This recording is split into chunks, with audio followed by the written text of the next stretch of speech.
Hola, quiero hacer algunas sugerencias sobre cómo usar el Flight Simulator X para practicar aproximaciones visuales y aterrizajes y mejorar nuestras habilidades en estos asuntos. Recomiendo elegir al principio la Cessna Grand Caravan, que de los aviones que vienen con el FSX es uno de los que tienen mejor estabilidad de cabeceo y porque su velocidad de aproximación es más bien pequeña, unos 80 nudos. Para facilitar las maniobras de aproximación y aterrizaje, conviene que el avión vaya poco cargado de combustible y de personas. Por eso, para practicar aproximaciones, suelo ponerle el combustible en el 40% o menos. Como aeropuerto para estas prácticas elijo el de San Sebastián Hondarribia, que tiene una pista de 5.760 pies de largo, equivalentes a 1.750 metros, y que por tanto no es muy larga pero tampoco corta. En este avión, como en muchos otros que vienen incluidos en el FSX, para configurar las luces y las radios, etcétera, es más fácil hacerlo en la vista de cabina 2D, esta que veis ahora, en vez de en la vista de cabina virtual.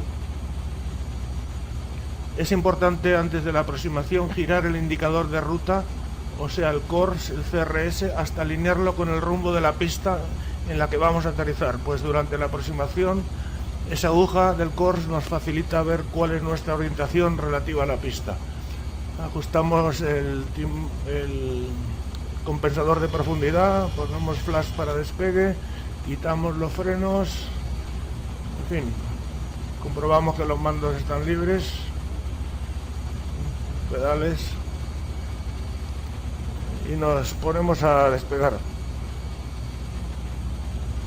Otra ventaja de la Cessna Grand Caravan es que permite que el simulador funcione a más de 30 cuadros por segundo, incluso en ordenadores no muy potentes. Esto de los frames, o sea, los cuadros por segundo, es muy importante que sean altos, pues de lo contrario el simulador se vuelve ingobernable y uno no puede practicar ni perfeccionar nada. Para saber a cuántos frames funciona tu simulador, te recuerdo que teniendo apretada la tecla Shift, hay que apretar varias veces la tecla Z.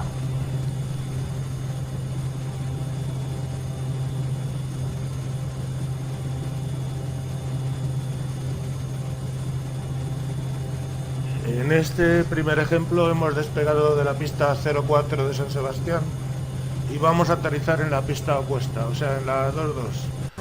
Para ello mantendremos después del despegue rumbo de pista hasta alcanzar una altura de seguridad, como por ejemplo 700 pies sobre el terreno, y luego haremos una maniobra llamada gota, que en este caso consistirá en virar 45 grados a la izquierda y mantener el nuevo rumbo durante un minuto y medio, y luego virar por la derecha hasta situarnos visualmente en final para la pista 22.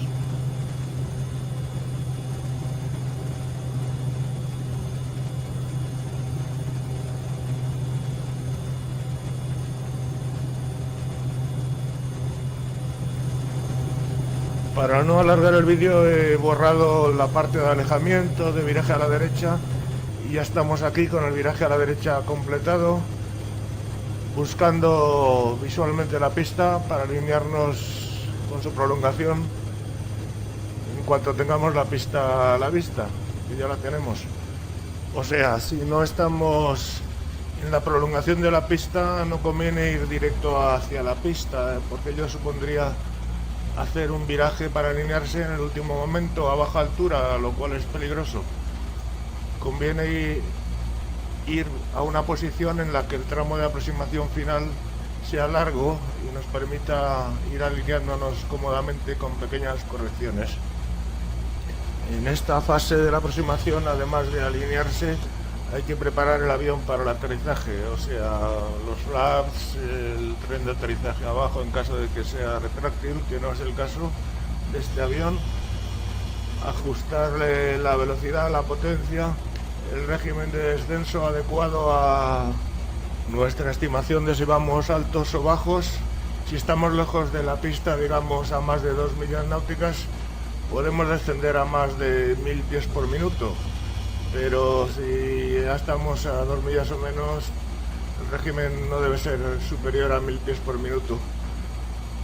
Durante toda la aproximación no hay que dejar de vigilar la velocidad, digamos echarle una ojeada cada 5 segundos. Y en este caso la velocidad adecuada a full flaps es 80 nudos. Si la velocidad baja como ahora, hay que aplicar un poco de potencia o bajar un poco el morro. Si la velocidad sube, pues hay que quitar un poco de potencia o subir un poco el morro. Una vez que el avión está a una altura adecuada, estabilizado, conviene elegir un punto en el cual se quiere aterrizar. Por ejemplo, esos rectángulos blancos que hay al principio de las pistas importantes, pues se coge una referencia respecto a la parte superior del panel de instrumentos, y la distancia angular a ese punto, a esos rectángulos blancos, debe de mantenerse constante sin necesidad de cabecear el avión. Si la distancia disminuye, es que nos vamos a pasar. Si la distancia aumenta, es que nos vamos a quedar cortos de ese punto. Entonces hay que hacer las correcciones pertinentes de cabeceo, siempre que sean suaves, para intentar que el avión aterrice en ese punto.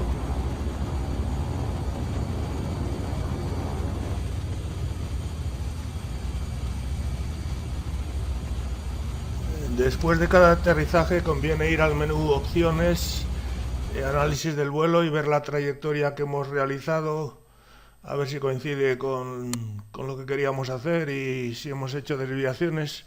Y luego ir a opciones, reproducción instantánea, elegir un número de segundos de la última parte del vuelo que queremos analizar y pasar a una vista externa para comprobar si el aterrizaje nos ha salido correcto. O sea, si hemos hecho el flare, la recogida del morro la hemos hecho a la altura adecuada, si hemos tocado con las ruedas más o menos en la zona que queríamos, etcétera.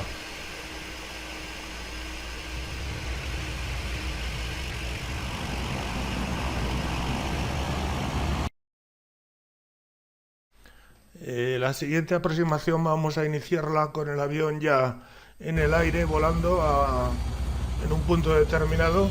Hay que preparar el avión para cuando ya empiece la simulación esté en la configuración adecuada, de flaps arriba, etcétera. Vamos al menú Mundo, Mapa.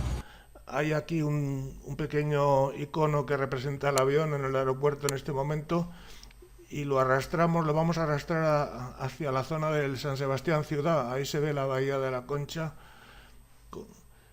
Le ponemos el rumbo que queremos que se inicie la simulación, la velocidad que tiene el avión cuando arranque la simulación y la altitud que queremos que tenga el avión cuando arranque la simulación. Haremos una aproximación que consistirá en ir pasando por encima de la ciudad de San Sebastián, por este valle hasta el aeropuerto de San Sebastián.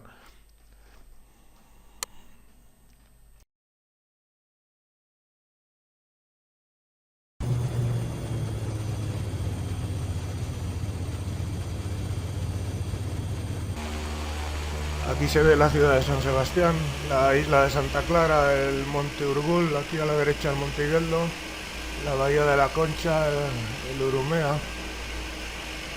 En realidad no se pueden sobrevolar, en el vuelo real no se puede sobrevolar las ciudades, suelen ser zonas restringidas. Pero esta es la ventaja del simulador. Si se dispone de unos buenos escenarios, sceneries, pues es divertido sobrevolar zonas que conoces.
aquí a la izquierda se ve el puerto de pasajes.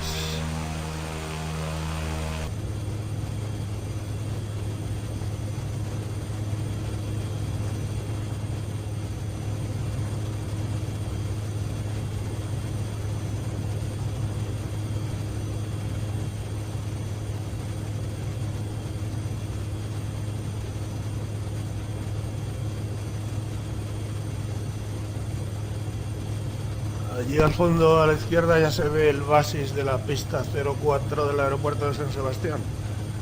El basis, como sabéis, es un conjunto de luces que se ven o blancas o rojas o mitad blancas, mitad rojas. Si las ves todas rojas, como ahora es que vas bajo. Si las ves mitad blancas, mitad rojas, es que vas con la pendiente adecuada. Si las ves todas blancas, es que vas alto.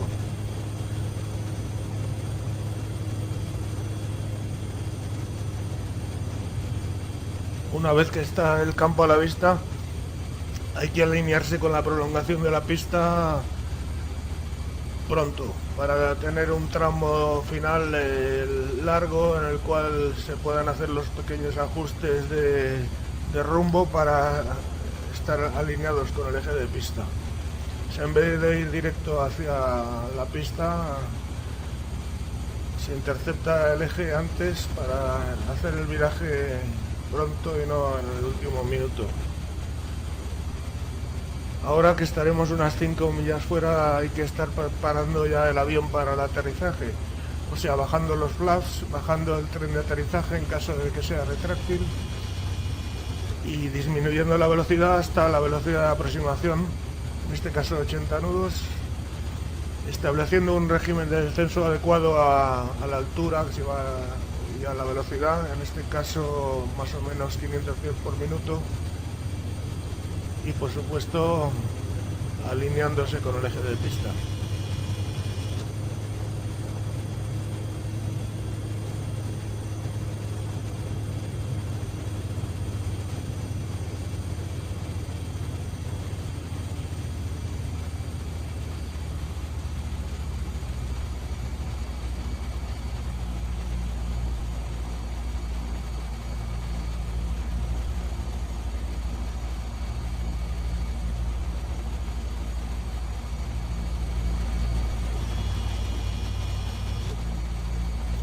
Ahí al fondo se ven las luces del basis, mitad blancas, mitad rojas, lo cual quiere decir que estamos a la altura adecuada para seguir una pendiente adecuada, ni demasiado grande ni demasiado pequeña.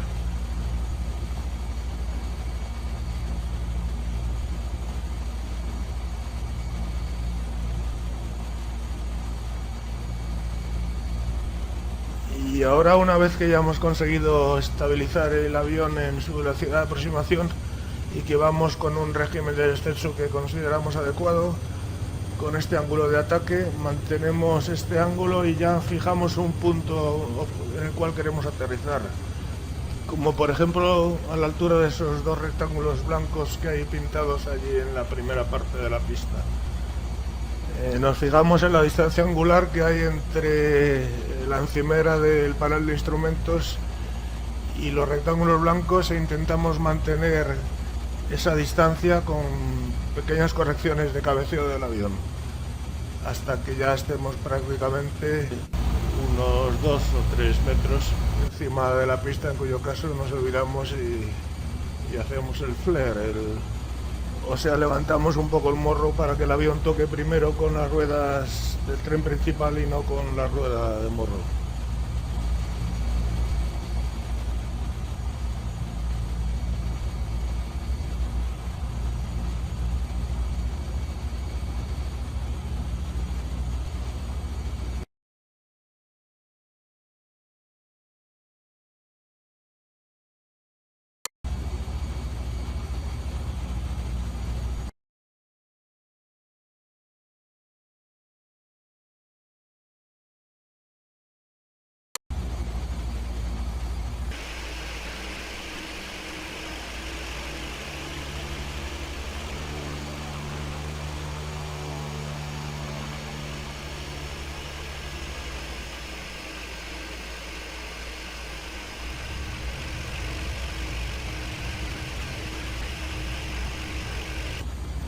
Y ahora en este tercer ejemplo ya estamos establecidos en la aproximación final a la pista 2.2 con la velocidad adecuada, a régimen de descenso adecuado, y con este ángulo de ataque es el momento ya de tomar una referencia angular al punto en el cual queremos aterrizar y mantener ese ángulo, esa distancia angular constante con pequeñas correcciones de cabeceo del avión, y siempre vigilando la velocidad y que el régimen de descenso no sea demasiado grande.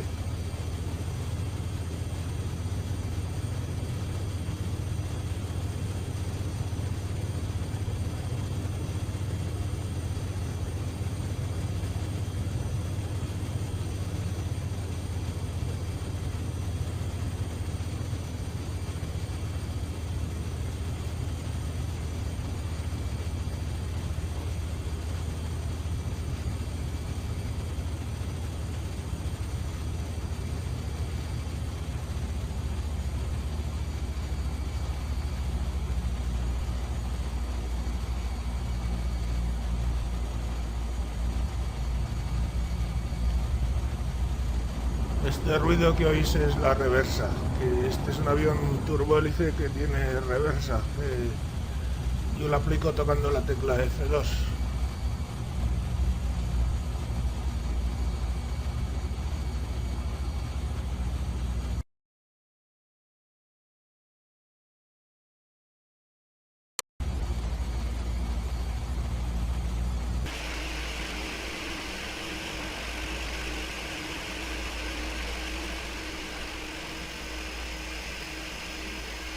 Esta toma ha salido bastante bien, en el punto deseado y muy centrado en el eje de la pista.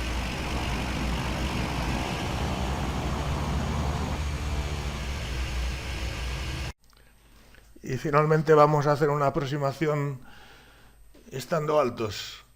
O sea, la iniciamos cerca del aeropuerto a 3.500 pies, que es bastante alto para esta distancia. Quitamos toda la potencia, bajamos flaps y tenemos que establecer un régimen de descenso grande, por ejemplo 1.500 o 2.000 pies por minuto, pero claro, eso hace que la velocidad no baje. Y entonces nos vamos a quedar altos.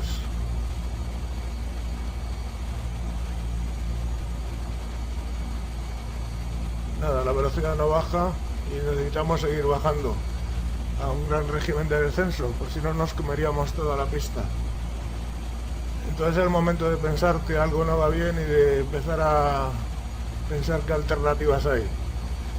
Y la mejor alternativa siempre es hacer motor y al aire, o sea, interrumpir la aproximación y avisar a la torre. Manteniendo esta distancia angular, este ángulo de ataque, efectivamente llegaríamos al punto ese de los dos rectángulos blancos, pero claro, no conseguimos bajar la velocidad y entonces abortamos el aterrizaje porque la opción de hacer una toma larga para ganar un poco de tiempo y disminuir la velocidad es peligrosa. Hasta otra.